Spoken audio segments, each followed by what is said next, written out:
Many of us grew up watching or have heard of the classic cartoon known as Ren and Stimpy. The show had a distinct style of gross-out humor and made its first debut in 1991 on Nickelodeon. Ren and Stimpy played a significant role in establishing Nickelodeon's reputation for producing unique and boundary-pushing animated content. It introduced a new level of surrealism and adult humor to Nickelodeon's network, which was both groundbreaking and controversial, especially when it was on TV directly after more family-oriented cartoons like Doug and Rugrats. While it did contribute to Nickelodeon's success and helped redefine the possibilities of animated television, the show's extremely edgy content led to tension between Nickelodeon and Ren and Stimpy's creator, which ultimately led to the iconic episodes of Ren and Stimpy ending in December of 1995. Let's look into the pioneering of absurd humor that made the show so popular, as well as the interesting characters that brought the show to life. Ren and Stimpy was co-created by Canadian animator John Kricfalusi. His unique art style played a significant role in shaping the show's distinctive look and tone. John K. was the man behind why the cartoon featured humor that was more mature than what was typical for children's animation at the time. Ren and Stimpy often included adult themes, gross-out gags, and dark humor that some parents and critics deemed inappropriate for its targeted audience, especially for a cartoon that was being aired on Nickelodeon. Ren and Stimpy made a huge shift in animation that sparked discussions about what was acceptable in animated content intended for young viewers. It had acts of violence, disturbing content, bizarre themes, and unsettling animation styles that could be off-putting to children. All of these different controversial topics were the main reason why Ren and Stimpy ended in 1995. Parents really felt that the scenes from the cartoon were too brutal for minors, and everyone was worried about its impact on young viewers as a whole. Even Nickelodeon felt that the show was too graphic for TV.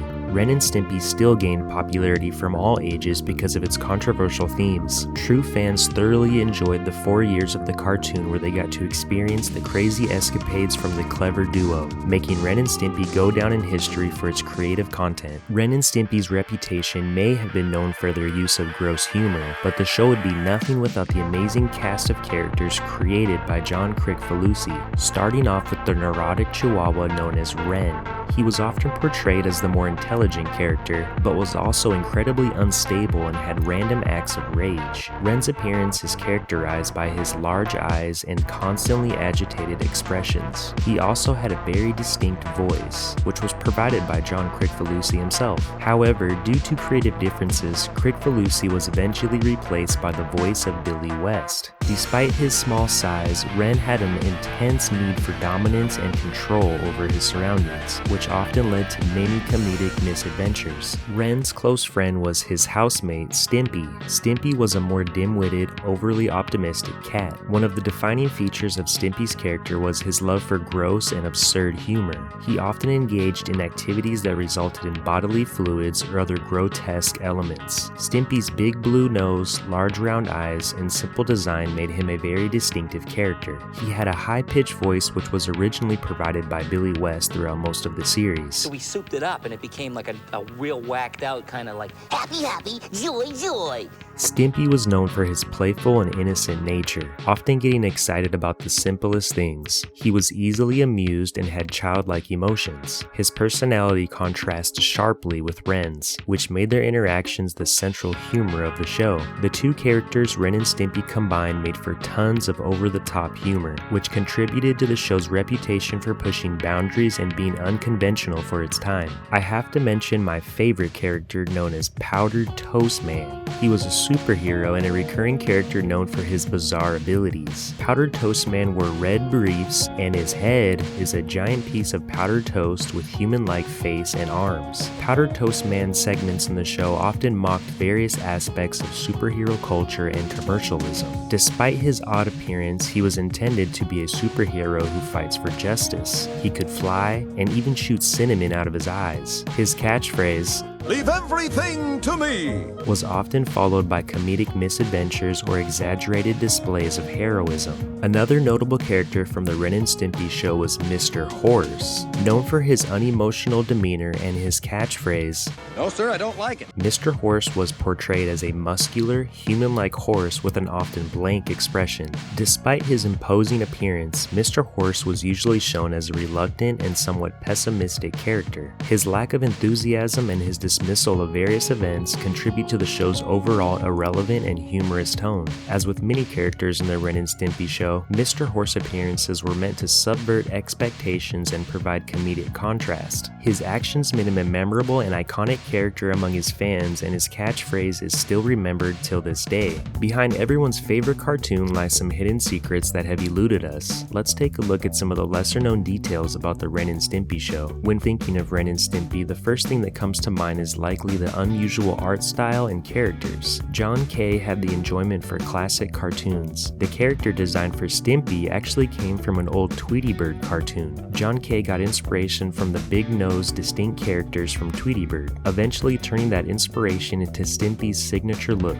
One of the episodes of Ren and Stimpy called Man's Best Friend was actually banned by Nickelodeon for its violent content. Neither Nickelodeon or MTV would air the episode. After Nickelodeon banned the episode, the relationship they had with John Kay was getting worse, which eventually led him and most of the people who worked for his production company being fired from the show. Despite the fact that he had created the show, Nickelodeon still owned the rights, so they were able to kick him off the show and move the production over to one of their own companies. Years later on Spike TV, the show's reboot, Ren and Stimpy, adult party cartoon, debuted with the banned episode Man's Best Friend as their unofficial pilot, receiving a TV MA rating. The Simpsons TV show actually got to collaborate with Ren and Stimpy.